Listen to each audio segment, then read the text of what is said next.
Can you imagine the weight of carrying the entire future on your shoulders, knowing that no one else is going to help you? That's Trunks' life. Not the kid Trunks, spoiled, who grew up with his father around. The other one. The one who watched his mother die. The one who buried Gohan with his own hands.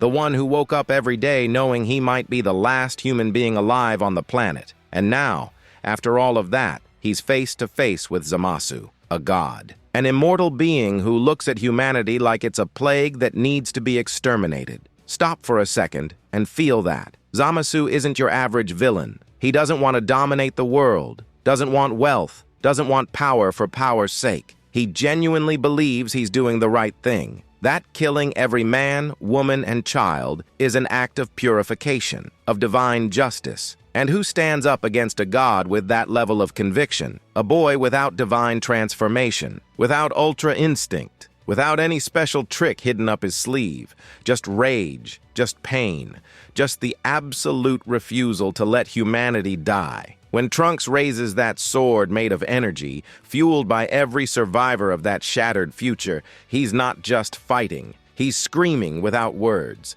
He's saying that no matter how many times life destroyed him, how many times he lost everything, how many times the universe said it was impossible, he simply won't accept it. And you know what's most beautiful about this? The energy in that sword didn't come from him alone. It came from the people, from those weak mortal humans that Zamasu despised so much. The same humanity the god wanted to erase was what gave power to the final blow. That's poetry, man.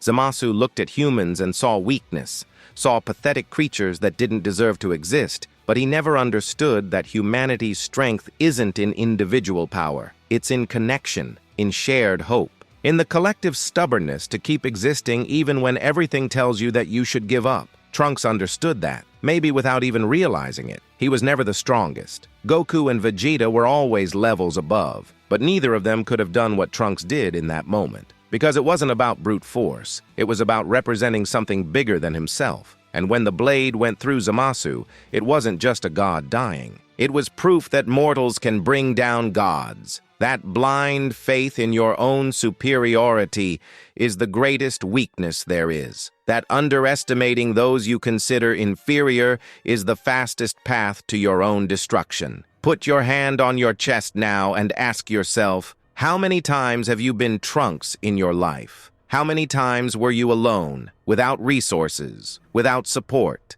facing something that seemed infinitely bigger than you, and you kept going anyway? Not because you had any guarantee of victory, but because giving up simply wasn't an option. We romanticize pure Saiyans a lot. Goku with his natural talent, Vegeta with his princely pride. But Trunks is different. Trunks is what happens when you're not born special, but life forces you to become so. He didn't ask to be a hero. The future shoved that role down his throat, and he accepted it. Every scar, every loss, every sleepless night. He turned all of it into fuel. Zamasu thought he knew mortals, thought he knew what we were capable of. He found out the hard way. So answer me this. If one day you have to raise your own sword against the impossible, will you have the courage to wield it, or will you let it fall?